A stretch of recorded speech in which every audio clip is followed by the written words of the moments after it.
देखो बेटा, आज मैं आप लोगों की क्लास में चैप्टर बहुपद या जिसे इंग्लिश में पॉलिनोमियल कहते हैं वो स्टार्ट करने जा रहा हूँ।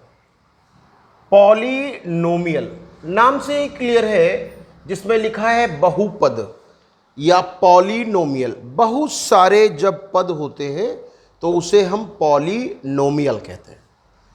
ठीक, पॉलिनोमियल में पॉली मैंने बहुत सारे, नोमियल मैंने पद। देखो बेटा, इस चैप्टर को हम चालू करें। जैसे देखो बेटा, मैं समझाता हूं। पद के आधार पर किसी व्यंजक को मीन्स एक्सप्रेशन को अलग अलग नाम दिए जाते हैं। जैसे देखो बेटा, मैं आपसे कहूं कि आपके पास सिंगल टर्म है,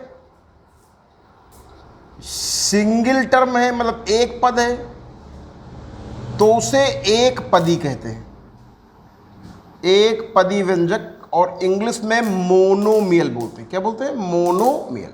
जैसे मान लीजिए किसी व्यंजक में एक पद है, जैसे सिर्फ एक्स स्क्वायर है या सिर्फ 6 है या वाई है। तो जब एक ही सिंगल टर्म होता है, एक ही पद होता है, तो उसे मोनोमियल या हिंदी में एक पदी कहते हैं। अच्छा, ये पद के आधार पर बता रहा हूं मैं। अगर दो टर्म होते हैं, मतलब 2 टर्म्स होते हैं किसी एक्सप्रेशन में, मैथमेटिकल एक्सप्रेशन में 2 पद होते हैं, तो उसे हम द्विपद कहते हैं। द्विपद, 2 टर्म को द्विपद या यहां बाइनोमियल बोलते हैं। बाइनोमियल, बाइनोमियल का मतलब ही होता है कि 2 पद हैं। जैसे मान लो बेटा x प्लस ए, ये भी द्विपद है बेटा। मैंने कहा एक्स स्क्वायर प्लस वाई, ये भी द्विपद है बेटा। y कर दे या 4 कर दे, या y square plus y cube. इस तरह अगर सिर्फ 2 पद हों, सिर्फ 2 पद हों, तो उसे हम द्विपदी या बाइनोमियल कहते हैं। मतलब एक पद होगा तो मोनोमियल या एक पदी, 2 पद होंगे तो बाइनोमियल या द्विपदी बेटा। ऐसे ही अगर 3 टर्म होंगे किसी एक्सप्रेशन में, 3 टर्म होंगे, तो उसे हम त्रिपदी कहेंगे। त्रिपदी या इंग्लिश में ट्राइनोमियल, ट्राइनोमियल। अब जैसे मान लीजिए हम तुमसे कहते हैं एक्स स्क्वायर प्लस ए एक्स प्लस 4 या Y square plus 2y plus 11। तो अगर 3 पद हैं तो त्रिपदी। तो इस तरीके से एक नाम बनता है, मोनोमियल, बाइनोमियल, ट्राइनोमियल। ऐसे ही 4 हो तो टेट्रानोमियल, 5 हो तो पेंटानोमियल, 6 है तो हेक्सानोमियल, 7 है तो हेप्टानोमियल। तो इस तरह नाम बन जाते हैं। आप लोगों को परेशान नहीं होना है। आप लोगों को ये बताया जाता है कि एक पद है तो मोनोमियल, 2 पद हैं बाइनोमियल। लेकिन 2 से जब ज़्यादा होने लगते हैं तो उसको सिर्फ सीधे बहुपदी कहते हैं। मतलब आप लोगों को मोनोमियल, बाइनोमियल, ट्राइनोमियल, टेट्रानोमियल या पेंटानोमियल शब्दों में नहीं जाना है ना बेटा।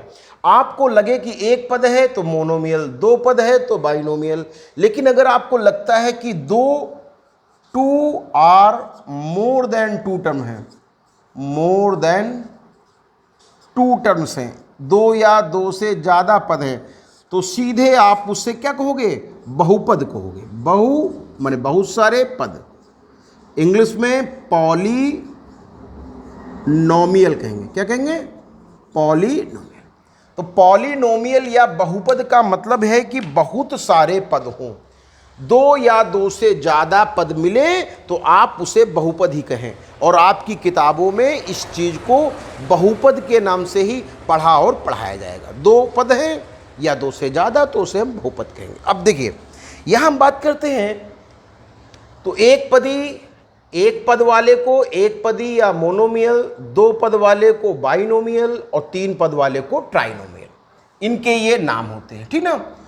अब बात आई कि बहुपद में चर, अचर, ये सब क्या होते हैं। तो देखो बेटा, मैं समझाता हूं। जब मैं आपसे कहता हूं कि अचर क्या है या इंग्लिश में कांस्टेंट क्या है, तो ऐसे नंबर या ऐसे सिंबल जिनकी वैल्यू ऐसे सिंबल जिनकी वैल्यू बिल्कुल फिक्स रहे उन्हें हम अचर कहते हैं। मतलब ऐसे सिंबल, दो सिंबल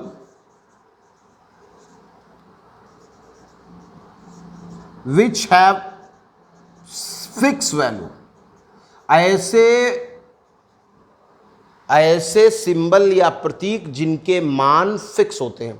तुम्हारे सिलेबस में कहा जाएगा कि संख्याओं को अचर मान लो। जैसे मान लो बेटा हमारे पास है ना 6 है, 2 है, या पाई है, म्यू है, ये नंबर भी इनके फिक्स होते हैं। पाई का 3.14, म्यू की वैल्यू फिक्स होती है। या कोई शुरू के नंबर के अल्फ़ाबेट में ए बी सी जो होते हैं, इनको हम लोग क्या करते हैं, इनको हम अचर ही मानते हैं। मतलब ऐसी वैल्यूज जिनके मान किसी इक्वेशन में फिक्स रहें, फिक्स का मतलब स्थिर रहें, उन्हें अचर कहते हैं बेटा। चर किन्हें कहते हैं? चर को इंग्लिश में वेरिएबल्स बोलते हैं। क्या बोलते हैं? वेरिएबल्स। वेरिएबल्स उन्हें कहते हैं जिनकी वैल्यू बदलती रहती है। मतलब ऐसी संख्याएं, मतलब ऐसे सिंबल जिनकी वैल्यू बदलती रहती है, एक ही क्वेश्चन में भी अलग अलग होती है, उन्हें वेरिएबल कहते हैं। मतलब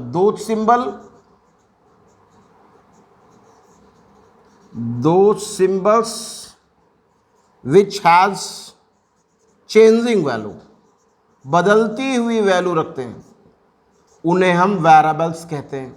वेरिएबल्स हमेशा किसी भी अल्फ़ाबेट के लास्ट कैरेक्टर होते हैं। जैसे A B C D F G H में लास्ट में क्या आता है? U we W X Y Z. तो ये x Y z u we डब्ल्यू ही वेरिएबल होते हैं। जैसे एक्स वेरिएबल हो गया, वाई हो गया, जेड हो गया। अगर आप चाहो तो यू वी डब्ल्यू ले लेना। ध्यान रखना, किसी भी अल्फ़ाबेट में जो लास्ट के कैरेक्टर होते हैं उन्हीं को ही हम लोग है ना वेरिएबल्स कहते हैं। हिंदी में यारा लावासा है ना, हिंदी में अगर हिंदी वाले में है तो यारा ला, ठीक, ये सब वेरिएबल होते हैं।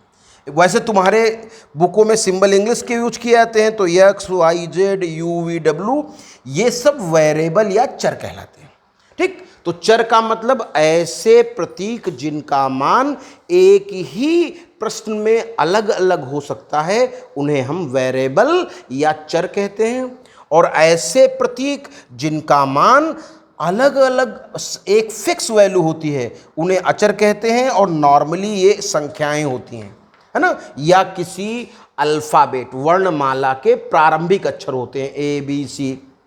और पदों के आधार पर अगर किसी बहुपद में एक पद है तो उसे मोनोमियल या एक पदी, दो पद है बेटा तो बाइनोमियल या द्विपदी। द्विपद या द्विपदी कह सकते हैं हम, द्विपदी कहना चाहते हैं तो आप द्विपदी कह सकते हैं। और अगर तीन पद हैं तो ट्राइनोमियल। लेकिन दो या दो से ज़्यादा होने पर हम लोग उन्हें बहुपद ही कहना पसंद करते हैं।